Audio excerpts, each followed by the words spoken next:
We are at the newsstand. Woo! Yeah. We're going to talk about something fun today.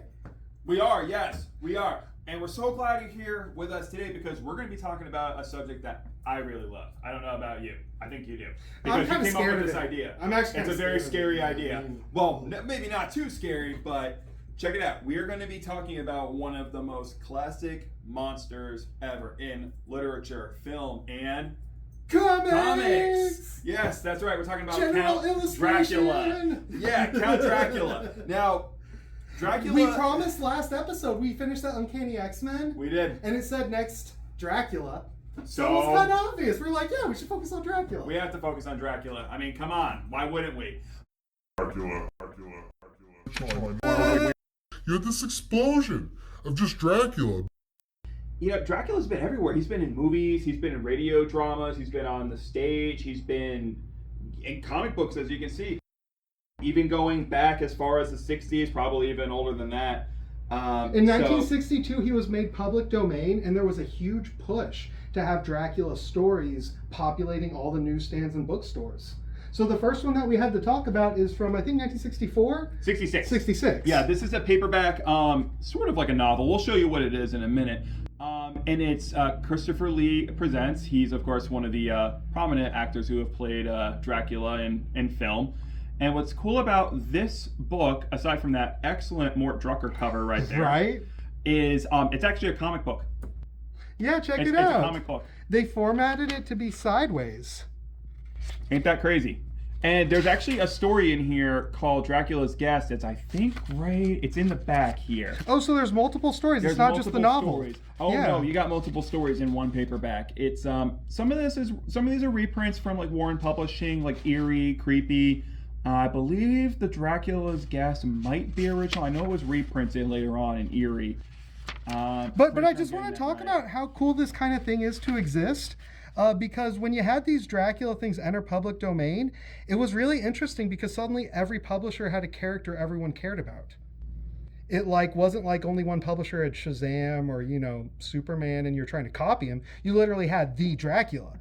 So you had Marvel's Tomb of Dracula showing up later. You had a Gold Key 1962 Dracula comic. You had this kind of 66 paperback coming out. You had this explosion of just Dracula because he entered the public domain. But then also, if you can see right here, even magazine, the magazine format really did dominate the 60s and 70s because at the time we had something called the Comics Code, where in comic books couldn't really do a lot of stuff with the undead or werewolves. Yeah, that nasty thing right there. But in 76 or whatever, they did lessen it up a little bit. They did, by a lot. You had this explosion of just Dracula. Magazines was how you were able to get around code because this is not a comic, so no comics code is needed. So you were getting titles like Terror of Dracula, but you were also getting a lot of stuff from Warren Publishing, like creepy and eerie. And the big one, Vampirella, which was a big title, probably one of Warren's best, probably their best, most recognizable she really titles. paved the way for eerie and creepy to have the financial backing to come out. That is true. Because she was so successful. And there was licensing about Vampirella too, which happened in response to the Dracula fervor. Yeah, no, definitely. And then right here, this is from Famous Films, I believe also by Warren Publishing. This is something really cool because it really shows you just how popular even the films were back in the day. This is a photo, I believe it's called a photo play, right? Yeah, fumetti is the Italian word for yeah. cut-up comics, which could be any collage comics. Yeah, so in a way, But you would carry the movie with you in magazine format, and of course we have... But it's still hand-lettered. I remember us looking... Yeah, it is, and even look at the, right over here, you got... Yeah, crack, bang. Do you think someone on top of a photo was putting white gouache, or do you think they cut the dialogue balloons on top? I wonder that because this is these are stills from the movie, so I'm wondering if they use celluloid or celluloid. They have to have used or transparencies, something or some maybe? transparent, Yeah. kind of like an animation cell, or something similar to that. I'm not sure how they did that because you even have word bubbles, thought bubbles.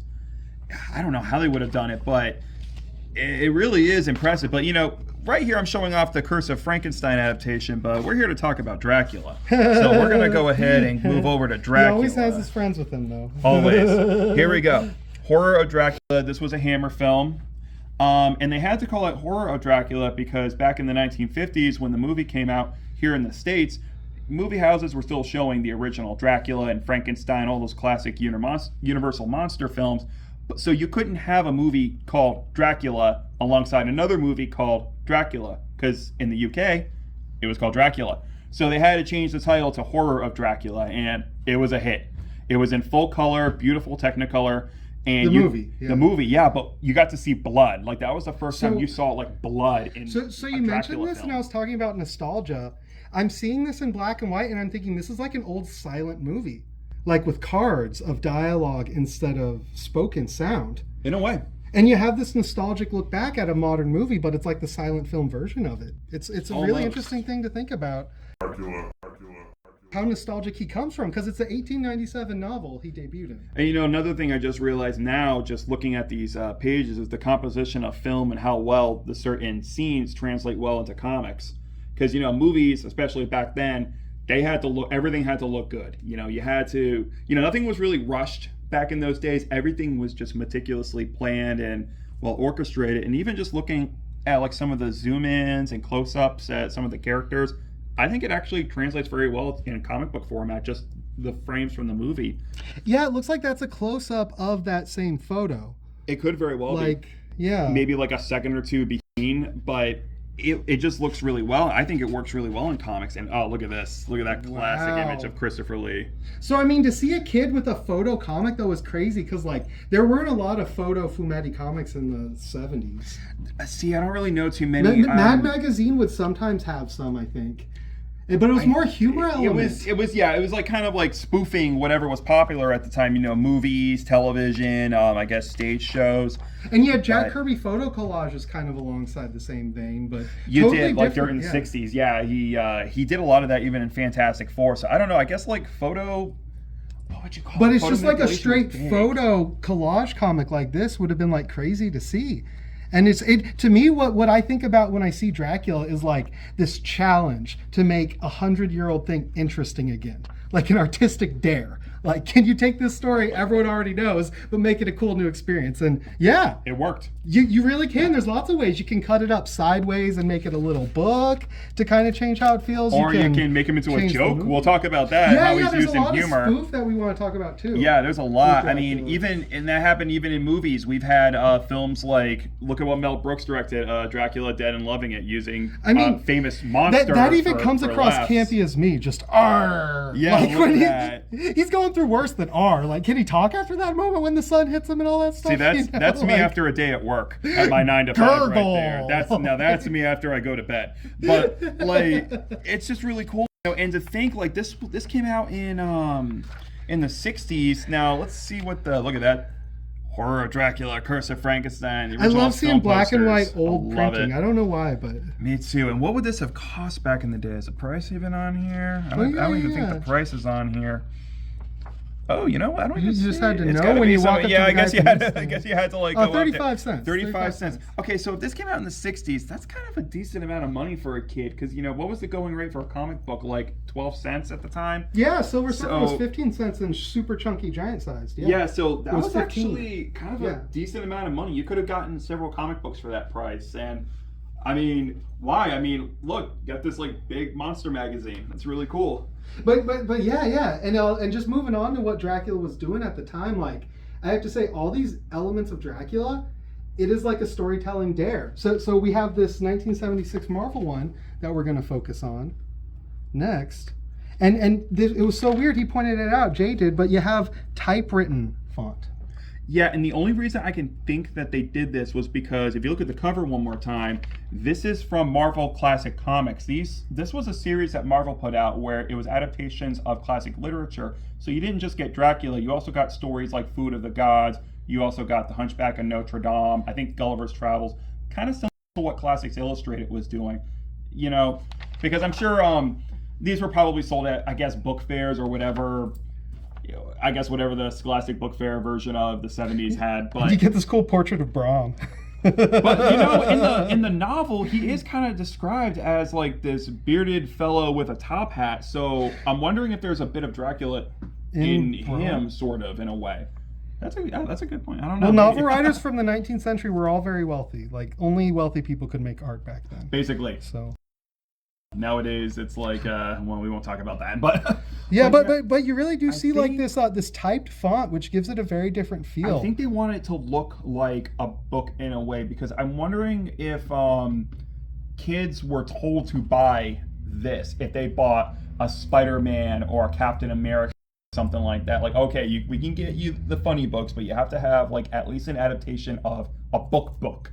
You know what I mean? Yeah. And it's interesting, they went with like a typeface on, I guess, to distinguish it, but like even look at the word bubbles, they're just square. They're square, which probably means it was like a stencil or some sort of form that they repeated instead of a hand, drawn ellipses. I'm wondering if they did that on purpose just to make it look more, I guess, like text from a book, because you see now when you pick up a regular comic book, your word bubbles don't look like that.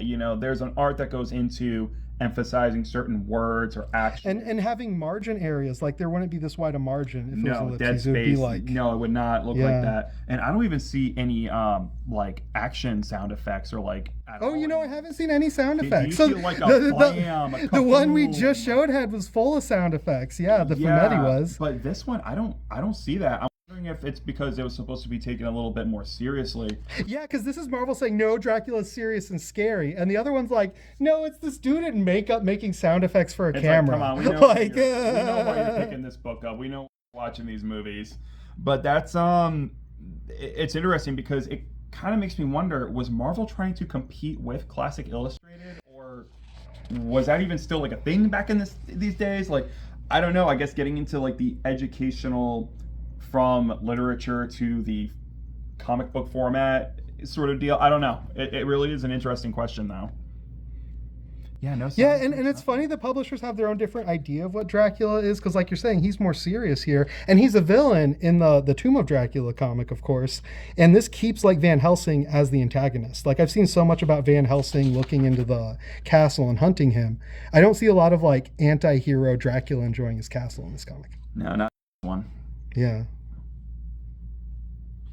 But very word dense some of these words are. Like, oh my gosh. I wonder if like Robert E. Howard writing Barry Smith's Conan issues, it was just highlighted portions of the original text, and it was like, okay, use this one, but then skip these words and then type these words. I wouldn't be surprised if they were using that as a I really could see this just being like highlighting the original script level of writing involved. Probably, but like even look at this, it's like I want to see the ocean, I want to see, and then you got these blocks of text right here. It's like, I don't know. And they're in different colors. That's really interesting that they would change the colors of the caption. Yeah, I don't know. To go with the seasons, maybe? I don't know. Well, it's a log of the ship's captain, and it's one day later.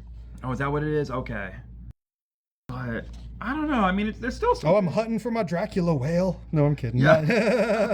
No, that was another guy. I don't remember sailing in the original story, but it must have happened, huh? It was in there. It was, I guess, I remember it was in Nosferatu. I know Nosferatu. It was kept in there. Oh, I guess it was in the Lugosi. It's been a while since I've seen the Lugosi movie. But different layouts too. It's not. Oh, we were talking about purple last time. You still see purple being really low density dots, instead of purple being a more smooth, like flat color, like this yellow is. It's two colors of dots that have to merge, and you see a lot of registration texture, meaning that it. Was just a complex dot pattern that an engraving machine, couldn't perfectly reproduce. Right. So purple leads to offsetness. And now, another thing you're going to notice about this comic, if you haven't already, no ads. Yeah. No, tune in next month for a Hulk number, whatever the heck.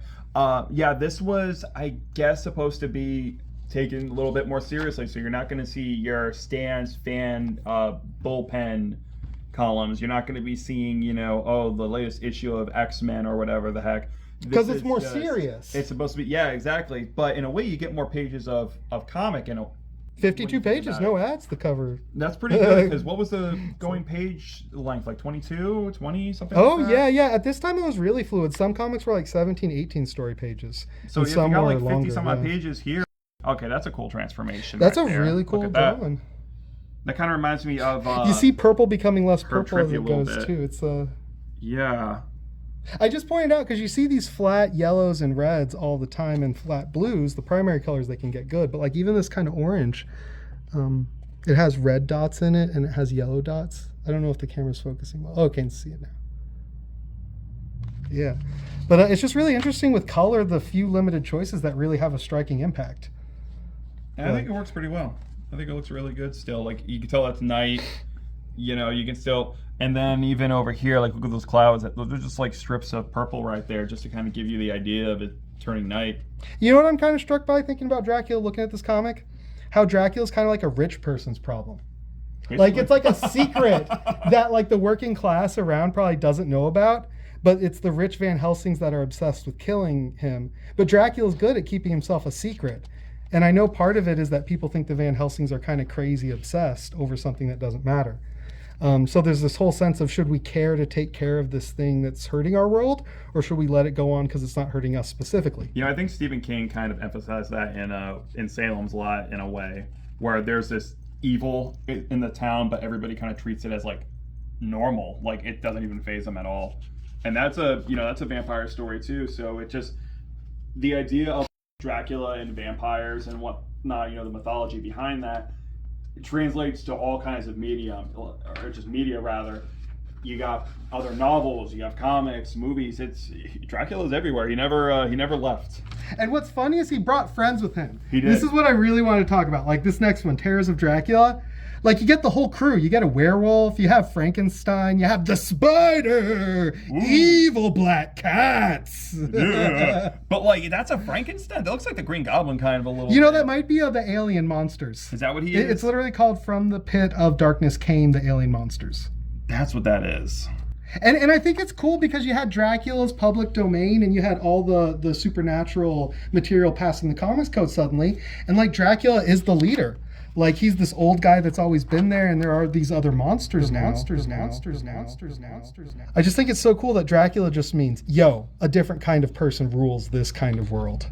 Like, and then you open the comic and it's like, oh my god, oh my god, oh my god, oh my god. Oh, take a look at that. That is just that is an illustration if I've ever seen one. Yeah, you have washes going on, and then you have the thick ink brush marks. That just grabs you. And who did the art on this one? Because that's like a cartoon. That looks like a cartoon right there. That's like more of like a serious illustration. Yeah, these comics were not good at crediting their artists at the time. I see a signature there, but I don't know whose name it is. It might be Redondo, even. Maybe. It might be the Redondo Studios, but I'm just throwing out. Who did Swamp Thing later on, or actually? Oh, they did a lot more, but you're right. They had the pleasure of following Wrightson. Who's gonna do a good job with that? And, you know. yeah, definitely. But yeah, so I think you just had Dracula coming in. It was just a sign that there's like more on this earth than you've ever dreamt of. And these magazines came to fill our imaginations. A lot of heavy shadows, a lot of, I'm almost wondering, because, magazines were all printed in black and white. I'm wondering if they did that to save money because, if you were going to do this all in color, that would be an expensive magazine, I think. Yeah, the color difference used to be even more bigger than it is now. It does to get printed. Color involved 4 engraving sheets, and this was just 1 black engraving sheet to register your paper with. Yeah. Let's see. I want to be careful with this one here. It looks like somebody.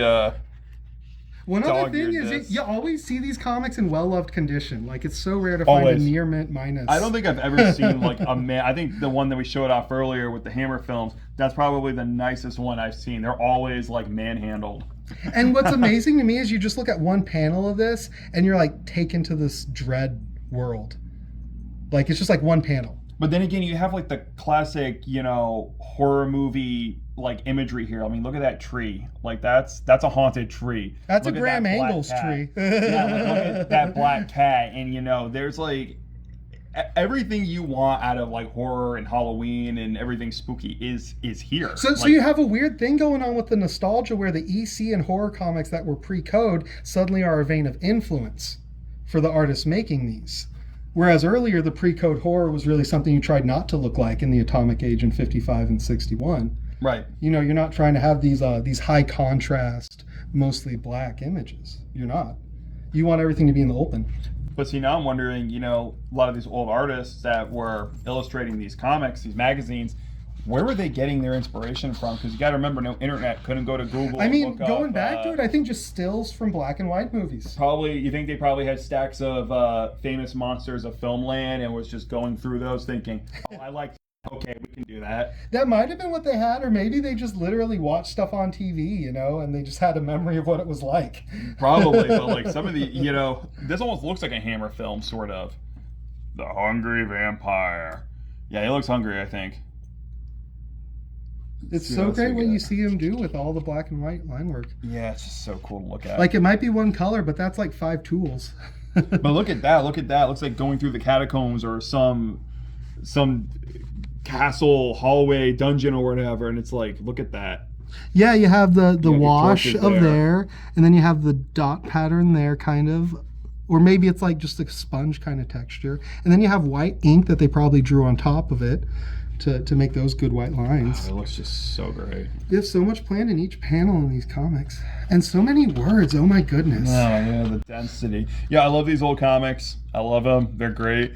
They can get wordy sometimes. Like, I need a bookmark for one of these. Oh, look at that, the Iron Maiden. Oh, someone's not going to have a good day in that thing. Oh, man. What else we got here? Look at... I love a good spooky tree. Something about spooky trees that arch over. It's like the Legend of Sleepy Hollow, sort of. You know, it's... Yeah. You know nothing good is waiting you once you cross that. It's... Or maybe the opposite. Maybe something good is waiting for you. Because you're going if you away can from make the it. place that has Right. those trees. Yeah. Yeah, you're leaving exactly. It's like, you know, maybe classic literature like Sleepy Hollow had an influence. It almost looks like it's set in Sleepy Hollow, sort of. And that book's filled with more ghosts than the Headless Horseman. Just really, really great stuff. These old magazines. Let's see what else we have here. Like, I love that picture of the human face on the bat, but then you have some musculature. Yeah, that is something out of like... Oh my god, that kind of almost looks like those medieval like wood etchings of like demons, you know, like... Yes. That's what that kind of looks like. That may be what they went for inspiration with, They like had to. old Bosch. Like, Yep. yeah. Bosch or Albrecht Dürer, like those like, you know, woodcut etchings. Because suddenly you have this license to show what's evil and bad instead of only what's good and worthy of being a model. Oh yeah. You have the idea of the villain. And I mean, Dracula really is just the idea of the villain, but like maybe he's not so bad in some ways. Some stories are like that. Yeah, Although some stories have Dracula being terrible the whole way through. Oh yeah, definitely. Where the And sometimes he's flesh kind of like this dwell. bothered person living his life, you know, and Van Helsing comes to his house. He's just coming by to like screw up everything. It's so interesting from just that setup of a vampire is going to get hunted. You can have so many different stories come out. Well, even look at Frankenstein. He was made. You know, he was just a thing that was made by some madman, and it's like he's just trying to vibe. He's just trying to live, and it's like. Yeah, I think Frankenstein's monster is definitely not an antagonist at all. No, he's not. The people and the idea of society's normal is the antagonist. Yeah, definitely.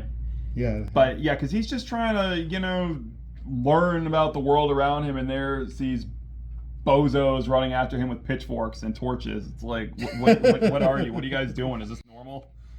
Let's see what we got here. Yeah, and I love how Dracula is just like, come and get all the weirdness now. You know, it doesn't have to say horror. It really is just like, oh, Dracula lets me know there's other monsters in these magazines. Oh yeah. Oh yeah, definitely. And you had Marvel's Legion of Monsters capitalize on that idea around the time, Yeah, too. you really did.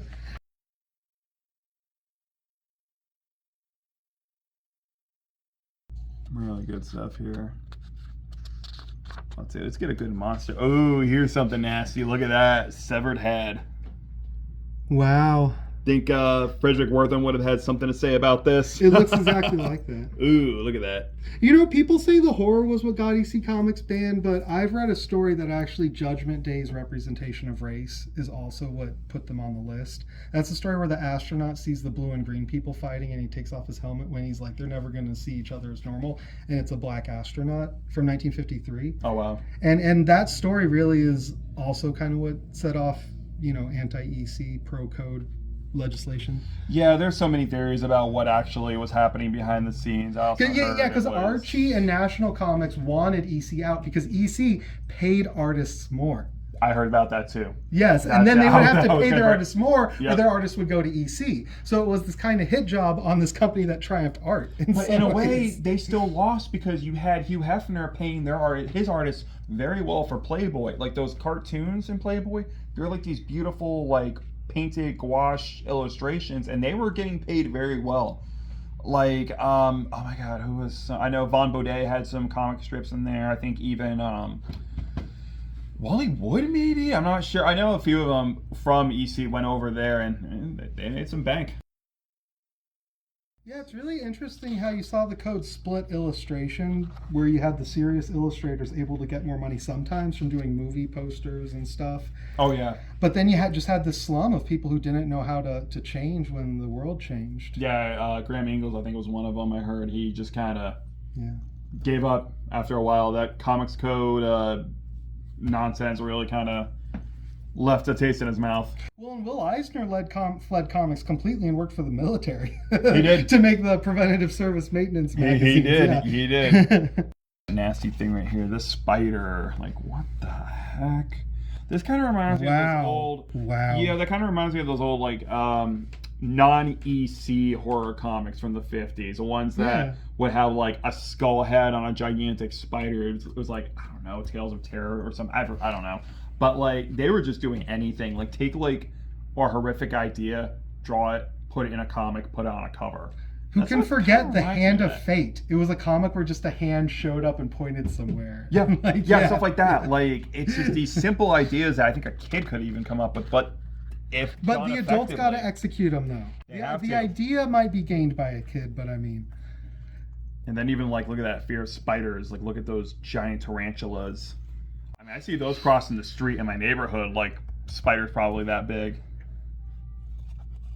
Yeah, this is a really cool magazine to look at. I really just want to call out for a second all the text being so well integrated into the illustration. And you have the artist kind of planning the top part of the panel to not have important visual stuff in it. So you really do have this delicate balance going on.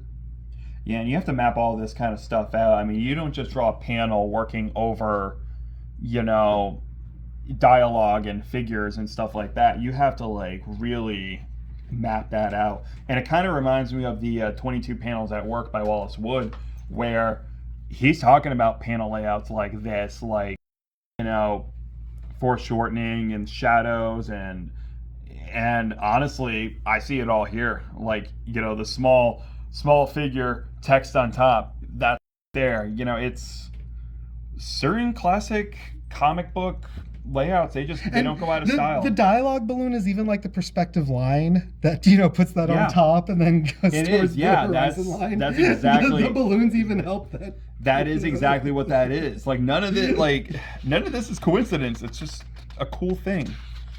Let's see what else we got. Swamp monsters, and look at that, a guy getting his head chopped off. That is, oh my God, and his eyes getting poked out. What the hell's going on here? Look at that. That is crazy. Wow. That is insane. And look, oh wow, it's like you keep looking at it. Look at, that's gore. That is straight up gore. Oh, that's worse than any EC comic. Wow. No, you didn't get that in EC. If you got that in EC, this would have been like a white splotch of, like, that would have looked like an explosion or something. That is gore. Just that eye looking like a green olive within a martini glass. Oh my God, yeah. That is insane. Look, that head's getting blown, and okay, he got shot or something, and his eyes out. This is some crazy, crazy stuff. So they're in bad condition maybe because you had to hide them. You had to roll them up. Probably. Like, yeah, this kind of makes me wonder, like some parent probably just picked it up because, okay, Dracula, it's silly, goofy stuff, whatever. We grew up with the Dracula movie, but that wasn't in the 1930s Dracula movie. That wasn't in that. That wasn't even in the Christopher Lee Hammer film. Like, that was in, like, Friday the 13th or something like that from, like, the slasher era. That is ridiculous. That is crazy. What else is in here? I'm almost afraid to turn the page. What I'm going to see next. Yeah, I know. We'll have to take this video off of the all Oh my God. category. Oh wait, yeah, this is going to be on YouTube. Well, like, I don't know. Maybe they're okay with illustrations and drawings. I don't know. You can say that it's for kids, or you can say that kids are allowed to watch it, but not for kids, and that's PG-13 kind of. But I don't know. Well, kids were reading this back in the day, but I don't know. I would say this is pretty tame today. You see worse stuff on. I think anything from the Facebook. past seems tame because it's like that, but then you have Dracula from the past being like, oh wait, there was crazy crap in the past. Oh, So yeah. on one hand, the Oh, yeah. past is always the version of what's more acceptable than what we currently have, but also the past can have crazy stuff that we wouldn't allow now. Yeah, I mean, look at what was flying back in those days as totally fine and okay, and it's like we look back, we're like, oh, that was a little insensitive. I mean, this is like fantasy and fiction, so it's okay. But then there was some other stuff going on we won't get into. But oh man, Yeah, I mean, like, since humanity has recorded their stories, in ancient Greece, they thought that in the past there was a golden age, but there was also a barbaric past too that the golden age fell into. So Dracula kind of represents both. He's this golden age where, he's like the least worst monster that you're seeing in this book. I mean, there was probably worse monsters living in the real world at that time. Who knows? Look at that arm. It's just and it's like that leg. This kind of reminds me. There's an EC. I want to say it's Tales from the Crypt cover where they're on like a subway train, and there's like a severed arm holding on to the emergency the brake. emergency brake or something like that. Yeah. And I'm like, wait, that was probably inspired by that image. Oh, look at that. He's got the apple stuffed in his mouth. Wow. Look at that. It's even implying cannibalism. Wow. Oh my god. And then you have that lettering box with the dripping blood at the bottom. That's so cool. Ooh. That reminds me of that one New Warriors issue. You don't even know what I'm talking about, but every panel has dripping blood on it. Sounds like it's up my alley. Oh, we'll show that in a future video. Oh, nice. I found it recently. Wow. But no, this comic has been beautiful. I'm glad you've been sharing it. I've never even seen this publisher's stuff. Yeah, like this is just. It's the kind of thing that I see in low grade, and I'm like, I don't know if I want that. Oh yeah, But, I see these magazines all the time. I go to comic shops, I go to comic cons. I always see them, but like you said, they're always in such horrible condition that I'm even afraid to touch them in a bag and board yeah. because I'm afraid I'm gonna like disintegrate it. Yeah. But just actually going through one of them, it's so cool. Ooh, look at that. The hungry. You got cats. You got corpse dude over here. Oh, I'm sorry. He likes to go by the hungry ghoul. You have talking mouse to each other. Or that's a mouse talking to a cat or a rat. Is he like punching him or something? They're fighting. They're doing something. Oh, look at that. Wow. One thing I wish is that there were just creator credits at this time. It seems like they weren't into creator I think you would credits. have to like really look at. Like, I'm trying to look around. Like, Oh, that's the age. Eldritch box. More Eldritch. More Eldritch. Must be a family tomb. Like, there's an A right there. I don't know who that would have been. See, I'm gonna have to look this I like up. artists and I want to know these artists, but like I think that's another barrier to collecting these comics that I've run into. Is I like it, but I'm like, but who did it? And why do I need to know that? Why? Yeah. Why? I don't know, Just but I want because. to. Yeah. Like, that's a corpse right there. Like, that is a corpse face. That's what happens if you don't take your Flintstones multivitamins, guys. Take your vitamins. Oh, man. And don't just take them and collect them. Actually use them. You got the entrails right there, too. Look at that. Oh, man. This is hardcore. This is... So think about the Marvel serious Dracula in relation to this. Oh, this yeah. Is like throwing anything at the wall, but that's controlled and classical. Yeah, this is nothing. This is what Grandma read. This is like what Grandma didn't want you to read. And this is like what Grandma saw, but not what she heard. Yeah, this one right here. Yeah, exactly. Yeah, no, it's just, wow. The evolution of like a monster. Like, we went from this to this. A whole gang of things. Yeah, Yeah. there's just so much. There was aliens mentioned. The deadly corpse. More corpses. A lot of stories in this one. You really got like your money's worth back in those. I don't days. see any ads either, so that. Oh, magazine rate. You don't need ads. That's right. I think that might be why. I believe the cost cutting measure came in shipping the items. I think. Something like that. Yeah, Media Mail is a current subsidy for adless items, and I think that was the same case back then. Yeah, we might need a part 2 of this Dracula video. I'm thinking. I'm thinking we've already done 5 parts. I know. I'm thinking this whole session is going to be cut into different episodes. Oh, definitely. Yeah, and there will be like one long one. I like it. Yeah. The blind monster. Look at that. What's even going on here? Like, look at that. The ink strokes there though just kind of remind me of like that Crazy Barry Daredevil page, like where it's like really primal almost. But they know the logo's going on top of that, so that's why they kind of just.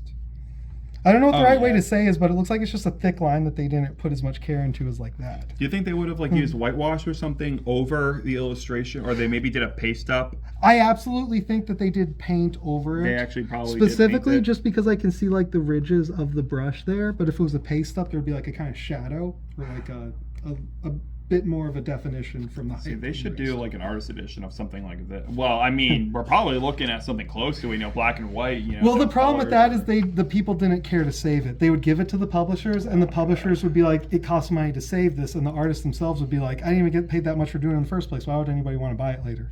And that's why Vince Colletta sold Kirby's art enough that Eastman, Eisner, and Neil Adams were like, "Give Kirby back his art" in 1985 or 86. Oh yeah, and that's that's a whole video in and of itself.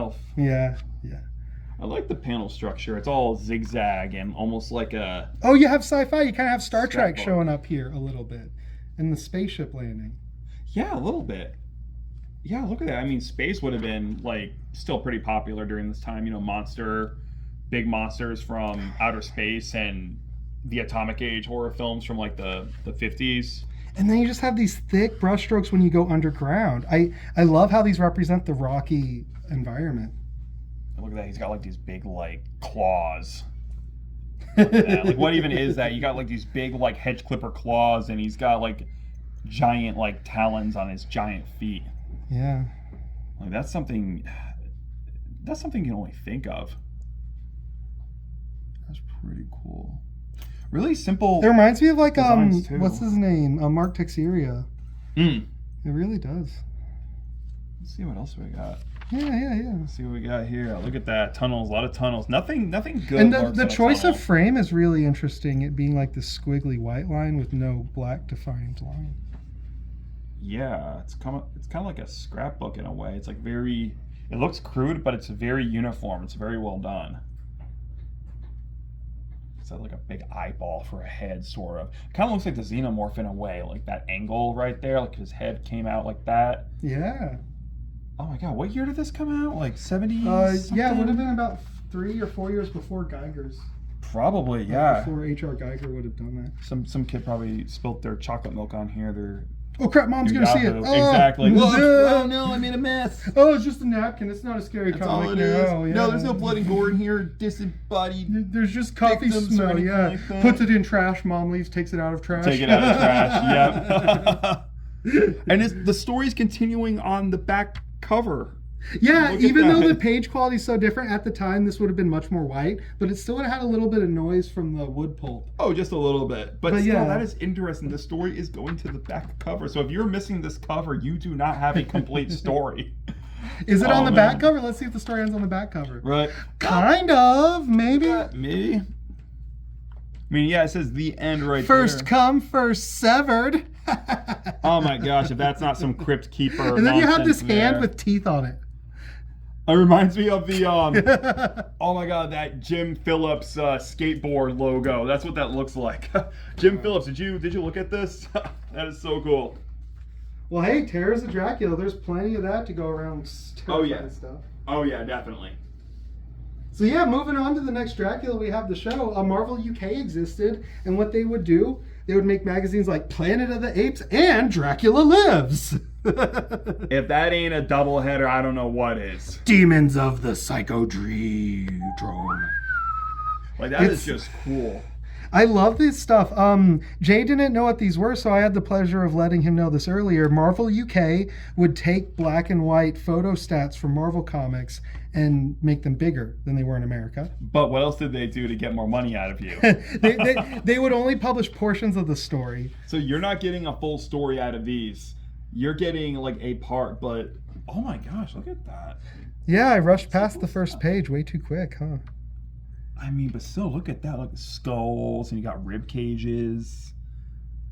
Oh man, like it looks like he's just trying to go in the basement to collect the laundry, and then he sees all this crap over here. What the heck?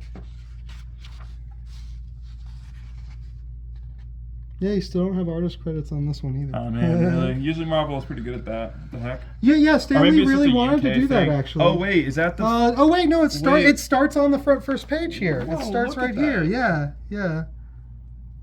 Okay, you have the credits here. Edited by Archie Goodman. It's Moench and Plug. Oh, Mike Blue worked on this. Yeah. Oh, nice. Yeah, I think this will be a Frankenstein or Planet of the Apes. He weirdly did both Frankenstein and Planet of the Apes, and that was about it. I mean, I don't see why he wouldn't. I mean, like, he's pretty good at drawing monsters. Look at that. So yeah, as befitting a Dracula comic, the apes are in control and the human is scared about his place in society. Because he sees all these skulls. Like, this could be a Dracula comic. You know, I'm looking at this like, is this Dracula or Planet of the Apes at first? You know, Something. like, Yeah, no, definitely. It's definitely Planet of the Apes, though. It's crazy how much it looks like a Dracula. It even has that rocky environment. The last comic we looked at had that. But yeah, so you have the human victim and you have the in-power authority source of the apes, keeping them in a place they kind of always think about death. It's crazy how much Dracula is like Planet of the Apes now that I'm seeing it. I would have never made that comparison before looking at this story, though. Who would have thunk it? I mean, I see so much more going on with Plug here than the other artists, because the other one looked old, but this puts it all in a nice frame and like you have this texture of the rocky things, you have the background sky, you have this weird texture of the building, and then the person, their hair, and the ape. It's all different kinds of line work, all different values, maybe a different tool. And look, continue next week. Unless you lived in the States, and you would get the whole story in one book. Yeah, these were weekly. For whatever reason, British people like weekly comics. But yeah, so Marvel UK was a company that just received the things and did this, and they eventually later made their own comics, like Captain Britain, Spider-Man, and the Zoids. The Zoids were fake Transformers cast off. But what didn't rip off Transformers? Yeah, you know. Son of Satan. Wow, drawn by Herb Trimp. Man, rest in peace, man. Roy Thomas, editor. Nowadays, he's the co-creator of Wolverine. Yeah. You hear about that? Okay, I'm not gonna get into that. Roy Thomas? Yeah, you didn't hear about that? Oh. Yeah, he's actually credited as a co-creator of Wolverine because he was the editor on Hulk 180 and Hulk 181. Wow. I got opinions about that we won't talk about today. But anyway, splash pages. Look at that. That's how you open up a book. That looks pretty good. Look at that. Big serpent thing. Big nasty serpent thing. And a little dude right there who's like, what? What else we got here?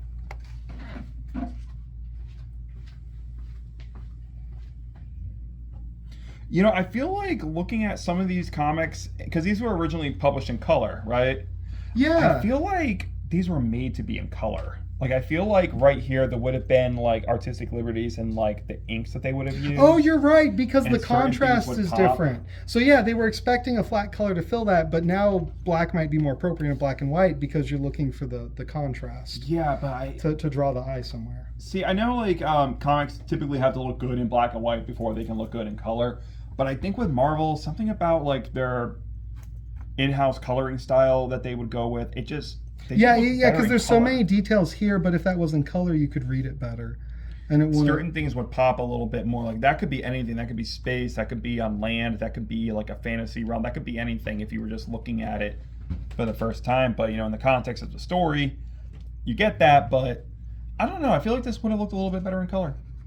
Yeah. But let's see what else we got here. On the other hand, that Mike Plug story looked great in black and white. I thought that looked good. Yeah. No, that looked pretty good, I thought. But let's see. Maybe the next story would look a little different. Man Thing. He had a skeleton corpse dude with a hat. Wow, what a host. When the final curtain falls. Yeah, this is more Plug. This is Looks more like the Plug. goon. It's like a little mini goon right there. I forgot Mike Plug did Man Thing as well. There he is with his fist. He's gonna knock someone's block off. Man, Man Thing's an interesting character to think about compared to Dracula because he never spoke, and you burned at his touch if you had fear. So it wasn't whether you were good or bad. It was whether you were afraid of a monster Oh, wow. that would cause more damage to you. in the encounter. I think there's some caricatures here. I think that's supposed to be Roy Thomas right there, and that's supposed to be That does look like Roy. It really does. Sergio. It kind of looks like Sergio Aragonés a little bit. Maybe it's the mustache. I don't know. See, that looks pretty good in black and white. You got some pretty good facial expressions too, like Man Thing right there. And just you do have bits of contrast where either your eye goes past the white or the black, and it looks at something, as the focal point. Yeah. And you just have that grasp of contrast here that the other comic didn't have so much of. Yeah, I think it works a little bit better here. Like I feel like in the other comic you wouldn't have gotten that the shadows. Yeah, like it might have been like ripples. one line of a fold, but that would have been it. But when you're looking at it in black and white, your mind tells you, oh, that's supposed to be a fold in like the fabric or the veil that she has. You know what I see about this? I see no grays. This is only the black and white. Yeah, this is There's solely no black grays. and white. Yeah, because it was just the pre-color black and white. just the art. Yeah, photostats is the word that they would make the comics from. Yep, and then they weren't using what was it called? You saw a lot of '80s comics use Zipatone. Like they weren't using that back in those days. The transfers with all the dots and whatnot. Yeah. But so yeah, it was just straight black and white.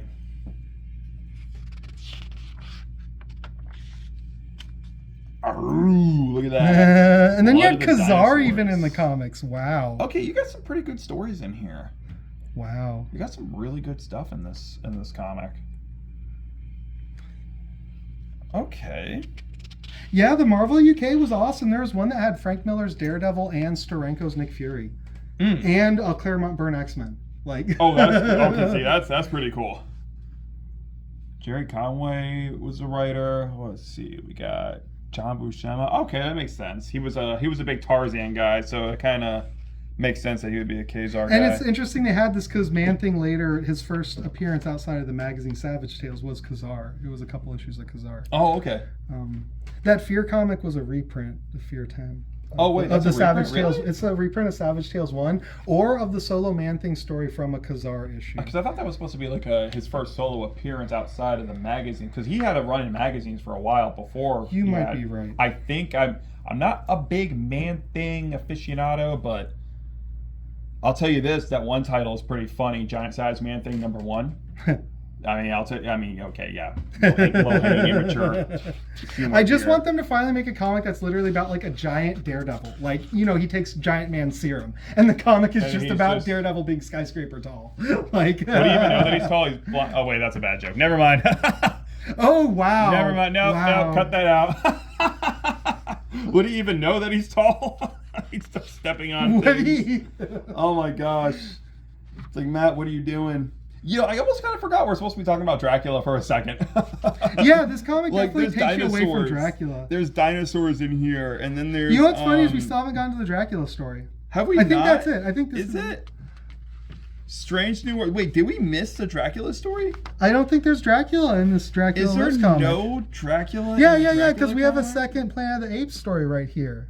What the heck? Oh wait, what? Some of that text that we got in those like pages earlier, was that like a Dracula story? Like, Dracula with no Dracula. oh my god.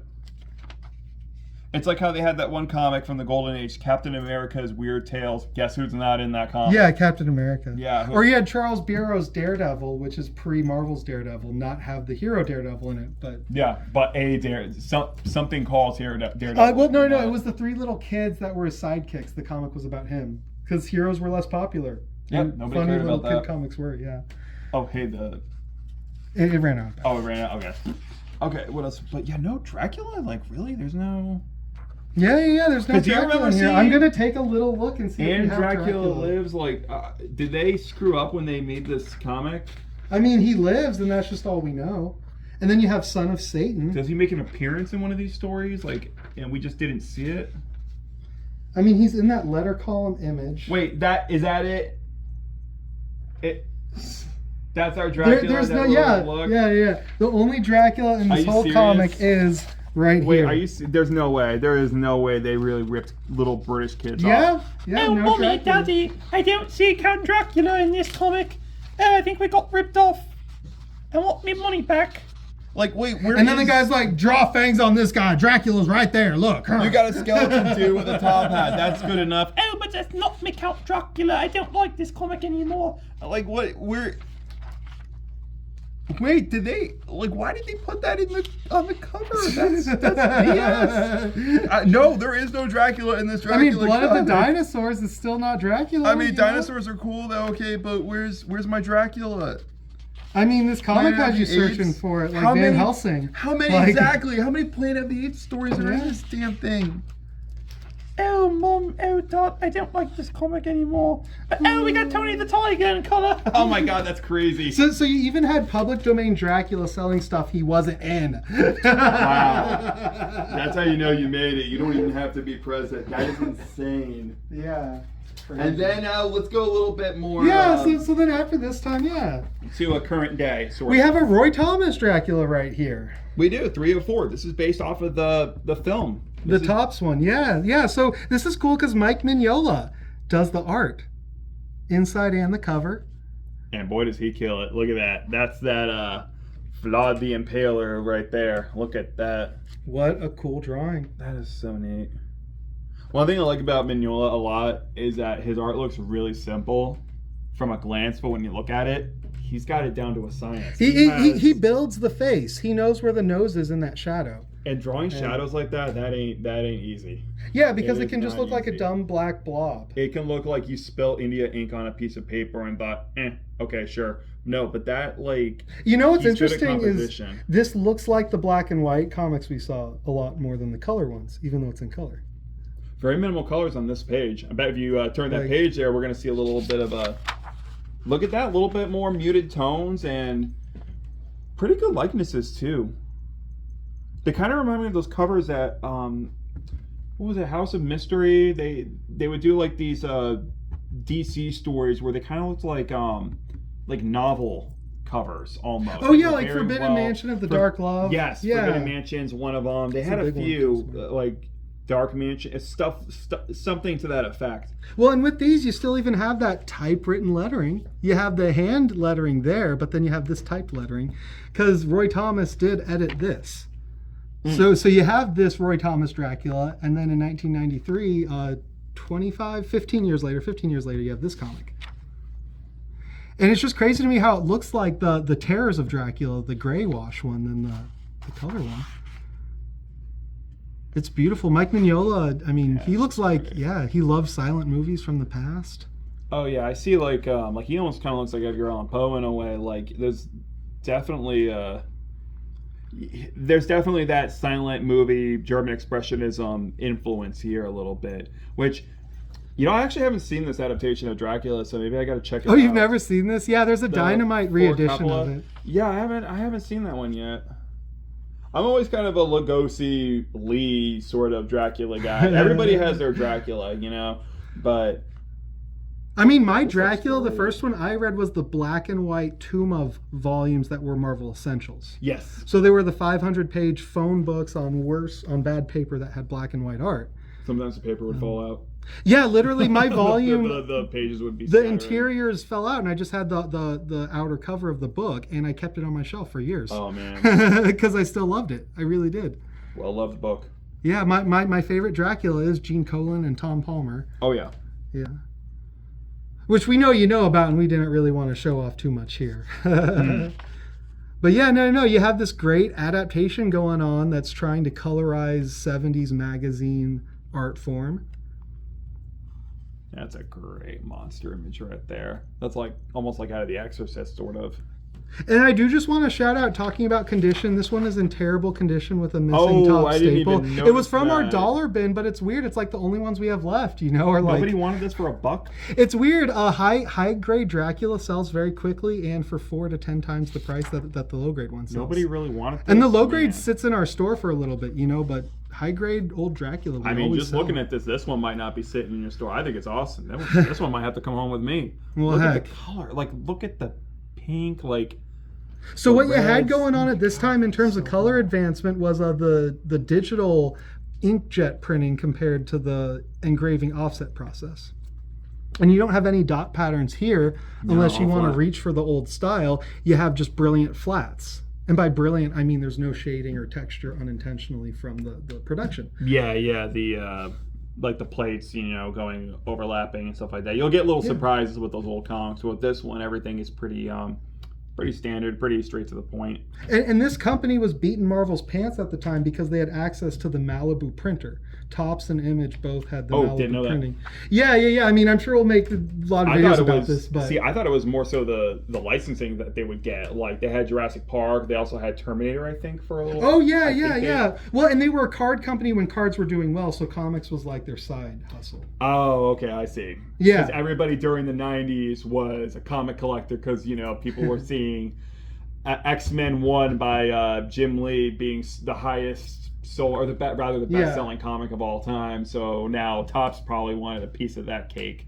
They Maybe. did. I don't know. did. I mean, and they they printed cards. So they had this technology that Marvel didn't have, in that they were trying to get the best cards printed, and that led to them having better quality paper. So the cover price of this item is like $2.95 when most comics were $1.50 because of the higher. Didn't they also come with cards too? They came polybagged with cards.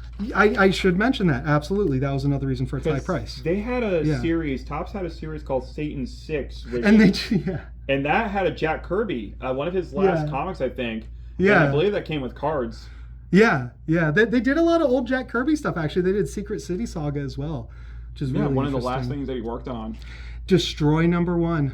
It was going to be a Secret City Saga team up. That, anyways. We're going to talk about Jack Kirby later.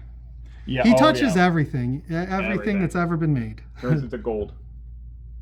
He's just been a part of everything too, because since 1938 was his first gig. I mean, he did Captain America. He was everywhere. Yeah. I just love the colors here. I think the colors are the strongest part. As much as I even like Mignola's art, the colors are even more important than the art. Because it looks old and new at the same time. And you know what? Even looking at some of these panels, there's nothing to them. There's really, your mind tells you, oh, that's a guy in a horse and buggy going But he draws the ground just with a couple things, about perspective and where the ground is. But my mind tells me, oh, he's probably going through, a forest, and there's a moon over it. Where do you see any of that? It's in your head. It's I think Mignola's art works really well like that, because you have to fill in the blanks. And maybe that's why a lot of his comics, almost all of his comics, still are well regarded. Yeah, and there's just the little bit of paper in the air there, but the black, and it says so much. It really does. And then you have the feathering going on there, where you don't know if that's the extension of the form or speed lines, kind of. Oh, it's just so great. And it shows movement. It really does. And then stillness. You feel the paper in the air, but then you feel it falling. It takes a lot of skill. It takes a really good hand to be able to pull off something so simple yet effective. And instead of being goofy like the spider with the human's faces, this is kind of like a terrifying human face on a bat transforming. And look at that. This is Dracula going from a bat to a human. Scary looking. I love it. Man. And it's funny when you look at this, because Roy Thomas has done a lot of Bram Stoker's Dracula. Look at this guy next to it. You have this book that just came out about 2 months ago from Marvel. And I looked inside it and I'm like, okay, let's check about this. Okay, what do we got? We have Dick Giordano doing a style that really is like Gene Colan.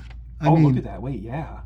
And then I read the intro, and since '76, Roy Thomas has been like, well, I wanted to do it. And I'm like, well, he edited this. Did. He did edit this, know? So... And then he did this Mignola series, Roy Thomas did. But in this intro, he's like, oh, but I really wanted to do this one since 1976. Oh, man. And look, you got to do it now. I mean, and it is still really, really good, because you have Dick Giordano really, really drawing amazing stuff. And this is the whole time. Adaptation of the novel, correct? Yeah, it's a straight novelistic adaptation with all hand lettering. It's all hand lettered, no typed. Or maybe it is a handwritten font, but like a typeset. Now think about it. This is an adaptation of the novel. Now, and this was not published in comic form. This was original art. Giordano started in the '70s and then slowly did more time on it. But think of it. It's this was an adaptation of the novel. This is an adaptation of the novel. How many comic books adapted the novel? Because we have different versions of Dracula, someone's film adaptation, which is based on the novel. You have an original idea, someone's idea for a movie franchise, and it's how many Draculas, like, do you think there are in comics? Like, they can't all exist in the same universe. They can't. These are different universes. This story, this one here, this adaptation of the novel, this Planet of the Apes, that makes you think of Dracula. That makes you think, because when I think Dracula, I think Planet of the Apes, and vice versa. So it's like, it's one of those stories where it's over 100 years old, plus it's still popular. It still holds true, and it's like, and then you even got this recent. Yeah, I really want to talk about this. Yeah. It's so cool that Skybound went out to get the Universal Monsters license instead of doing public domain Dracula. Do you know that about this? Yeah, because I noticed, because I saw, what really caught my eye about the Creature from the Black Lagoon one is that it's Universal Monsters, and it's like, okay, so are we getting a revival in, like, adaptations of these, you know, the film versions of the monsters? And then I saw this, I'm like, oh, wait. This is the Lugosi Dracula. Yeah, they either paid Universal Monsters company owners money or they give them a cut of the profits or whatever, but they wanted it to look like, you know, a Christopher Lee. Yeah. They specifically were like, no, we're not going to do public domain Dracula. We want to do the film. We want to, like, add, maybe there is probably a Lugosi and Lee combination in this comic, because it's like Universal owns the Lee Dracula and of course the Lugosi Dracula, and it's like you open it up. Yeah, let's open it up. And it's like, take a look. And you just, I mean, every single Dracula looks so different, right? I swear it's an artistic dare to be different. You see these whiteout things, that's like a whiteout pen that an office section at a grocery store might have. Probably. On a painted page. Probably. And you see a lot of that line show up on other things. It's it lets you know the art was really made instead of like digitally made. Yeah, it's more organic, I guess you could say. And this comic, again, it doesn't really start with Dracula. It starts with Renfield, Dracula's assistant, that Bram Stoker doesn't even talk about that much. Yeah. And he eats bugs because that's all Dracula gives him, essentially. And he's seeing a therapist right here, and the therapist doesn't believe him quite. See, when I saw this at first, I thought that was Robert Smith. Oh, yeah. You know, Dracula and goth culture, I think, have a lot to go on the same. Oh, I could do a whole video on that. Like, you had films like The Hunger starring David Bowie. Oh, that was definitely, you had the Bauhaus doing a song in there. And then you even have Undead. Exactly. And then you even have the Lost Boys. Like, you have, you know, yeah, goth culture and Dracula, like, it's like peanut butter and jam. It really is. Maybe that's why there's fewer 80s examples we have, because people became Dracula instead of making stories about it. But interesting how a whole subculture really adopted Dracula, but they never adopted, like, the creature, or there's not a culture that, like, did, like, you know, they adopted Frankenstein or even the Wolfman or something like that. It's like, something about Dracula has this universal appeal to, like, a lot of people, fans of, like, literature, comics, movies, and then just, like, goth culture. Or music, if you like Bauhaus. Yeah. Music, and it's like, yeah, I don't know. And they're still daring to tell the story differently, because I have to shout this out. Tinian was writing this after Kirkman wrote the screenplay for the movie Renfield. The movie Renfield came out a year or two ago, and it literally was written by Kirkman. So you have James Tinian trying to be like, no, I'm going to tell the Renfield story differently than Kirkman told the Renfield story. Because you don't want it to be the same. People are going to be like, hey, this hack job ripped this other guy off. I'm not going to spoil the ending, but yeah, it totally ends differently than the movie Renfield does. This is a new comic, so we're not going to go through every page, I'm sure, because we want you to be amazed by it like I was. But the art in this, you got to pick it up. It is beautiful. It kind of reminds me of Bill Sienkiewicz in a way. Totally. Like, it has that, like, the multimedia but old school comic influence. Like, you look at it, you're like, that's a painting, but it's more than a painting. There's like splatter, like real organic splatter. Well, the thing I think about Bill is how he uses the comic language as well as fine art techniques. And you don't have a lot of fine artists actually know the comic language. No, you don't. You got people that try to appropriate it, like Liechtenstein, whatever the hell his name is. Like, but nobody. And he just gave Russ Heath a dinner. We're not going to talk about that. But like, but like, you know. We should make a Dracula comic where Liechtenstein is Dracula, and he's like, which Pope artist am I going to get now? About this time and make lots of money out of it. Oh my God. I think the Kirby estate better be knocking on his door next. But yeah, no, you have Martin Simmons' hand-painted art on this that's I think it blows me away that it just looks this good. Look at that shadow work right there. Something about shadows. It's Like if you pick up the Marvel comic that came out, you know, it's like this really bland vanilla muscle ad. You even look at other painted comics and it doesn't use the comic language of where the panels are in relation to the images, like the Martin dynamic, does. like, you know, panels over the illustration. Like, some things just leave it to the pros, you know. Yeah. Really great stuff here. I also love the contrast of, like, back here, it's like almost like a bricky kind of red, and then you have like this sort of bronze kind of gold, like, I don't know, something about that color choice. Yeah, Really makes the page pop. it's the highlight in the foreground. But then here, this is like a much brighter hue right here. It's But then you still It have just more looks so foreground with her at the bottom. You do, yeah. yeah. Yeah. There's like, And it's this is very almost the appealing. focal point of your perspective, and It's appealing to the eye. It's a lot of blood motifs, a lot of blood in this one. it's weird, but artists just don't want to disappoint Dracula. They're like, oh no, he might bite my neck if I don't represent him well. Who knows? He might haunt you. Yeah. Bram Stoker's ghost himself might haunt you. Funny, you know, he died not knowing what his work would influence. Right. It's really interesting. Like, nobody really knows what the value of the thing that they make will be, and that's up for like future generations to kind of decide. You know, I don't think Dracula even knows the influence he has. He kind of just wants to get his blood on and then be full and go back and sleep. In most stories, he doesn't have like ambitions of ruling the world or even terrorizing people. He's just getting by. Yeah, basically, that's his deal. Yeah, like Morbius, he's like, oh crap, I have to eat someone's blood. You know, he's not like fantasizing. Or it's even about like it the vampires from The Hunger, where they age unless they feed on blood. Yeah. And that gets even into the whole like mythology of vampires. Like, what is a vampire? You have psychic vampires, you have like literal demons, you have ones that age. You can like do a deep dive on the like I said, mythology on like vampires and what that is, and there's just so much. And look at this page right here. I love how he breaks the panel borders, but it's always a dramatic moment. But that's Lugosi right there. You can tell that is undeniably a Lugosi Dracula. But then you look here, I see Christopher Lee. I see a Christopher Lee Dracula right there. So I think that's literally what the Universal Monsters license gives them, is like the ability to like directly reference frames from the famous movie. Oh yeah. And then you got these eyes, and you got like this almost Pennywise. It's like, what is Dracula? You get all these versions of Dracula on this page. Basically. That's all the versions we just looked at. But then I like this because you have the wolves right here in the. Oh, I didn't even see that. You know, I didn't at first too. Like, there's wolves around here. There's a wolf there. And then you have like the bats. It really is a striking image. It's a really, really cool image because you look at it at a glance, you see the Dracula, you see the bloody eyes and everything, but then there's more to it. Yeah. I love that. Look at that. It's almost like a Jack the Ripper scenario right there. Look at that. A lot of red. You know, the novel came out after the Jack the Ripper hysteria died down, but there was rumblings of an American serial killer around the same time. So the idea of a serial killer was kind of coming into the public consciousness. That would have been like a new concept because they really didn't have like the idea of a serial killer back in those days. Yeah.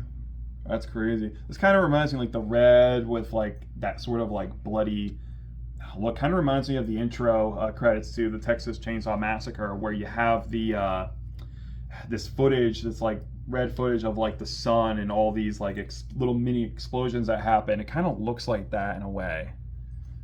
You know, horror influencing horror, I guess. Yeah. Yeah, it's just a really, really cool art in this. But yeah, definitely pick this one up. It's a good one. And then you find out Renfield's just telling a story the whole time. That's what I love about it. Like, he never left his appointment. Yep. Like, that's the beginning of the issue. Yeah, I mean, I'm not the hugest fan of Tinian, but this comic is excellent and beyond a doubt, I think the best written of all the Dracula we've shown you. Oh yeah. Honestly. So we're gonna go ahead and spoil it. The new book. No, we're not, because issue number 4 has the spoil that I was thinking. Oh, of. That's the one that has it. Okay. Yeah.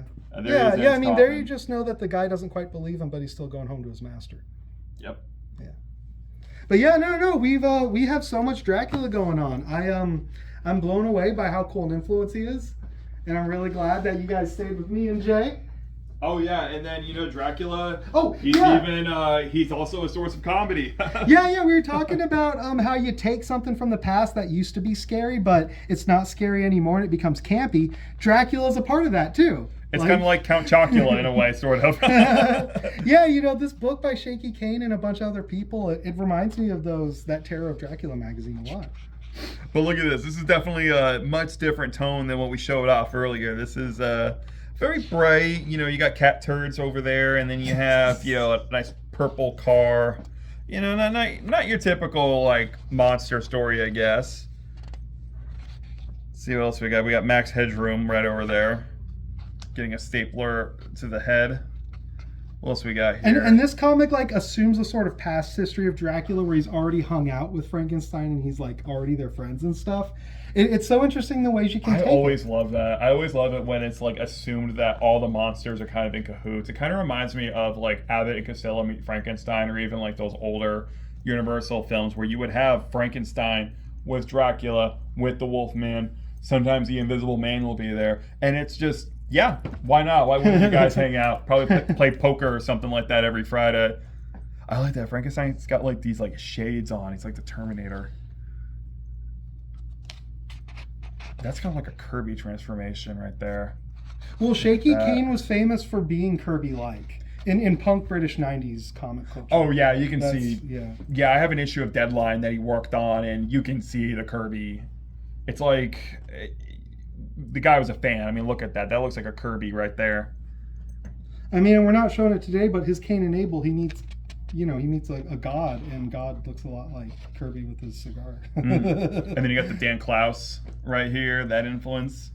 Oh, man, it's just so cool. Yeah, because with Dracula, you have so much going on. Where are you sampling the culture that the art made him from? Are you taking the idea of the monster?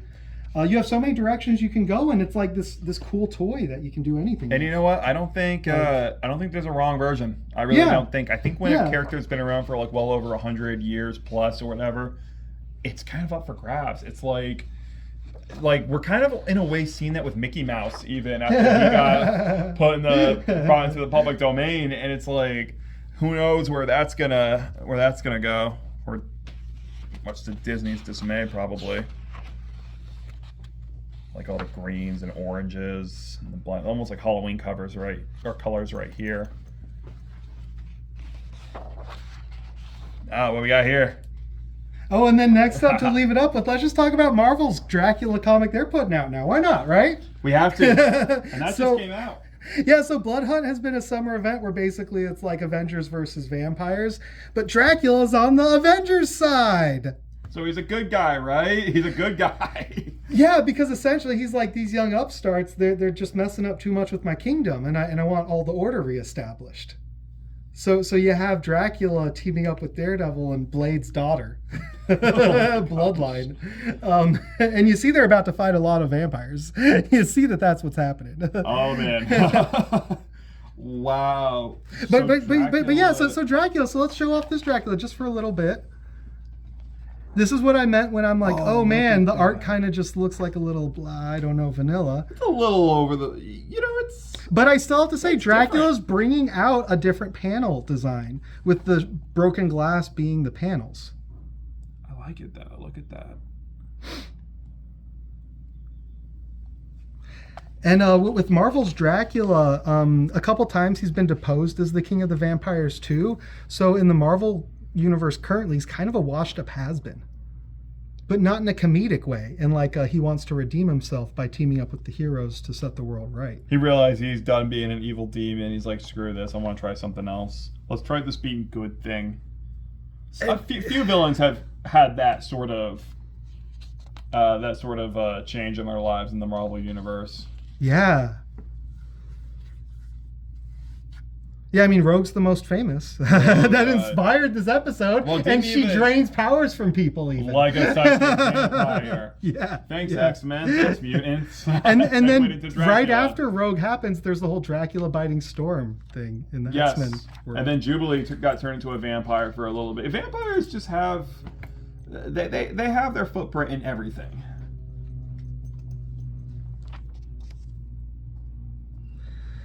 I don't even know what's going on in this comic. Yeah, I was gonna say, did we see Dracula yet? Did we really? That's actually kind of what I'm waiting for. We saw Bloodline talk to different versions of herself, which was a really interesting narrative I want to see technique. Count Dracula. I want to see. There he came, finally.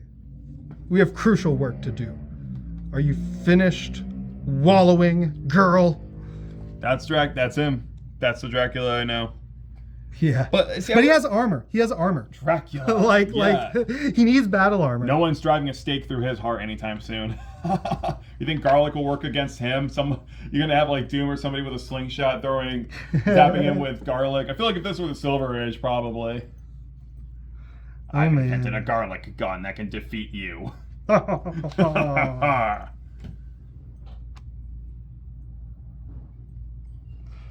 Your heroics waste time. Yeah, I mean, Dracula. Well, I don't want to spoil how all of Blood Yeah, Hunt you don't want to ends. spoil that, but it just shows that Dracula has many forms. He comes in many forms. It's very, very interesting that here we're showing off comics from like the 60s, going into the 70s, 80s, 90s, and then today. And you know, there may have been there's probably hundreds, if not thousands, of other Draculas in comics that we didn't even discuss or even hint at yet. Will there be another video in the future? I don't know. You know But- what's always next, though? There's always going to be a Dracula next. Always. No matter what. We don't even know who's going to publish it. No, it could be anybody. We just don't know. Dracula's always next, though. Always.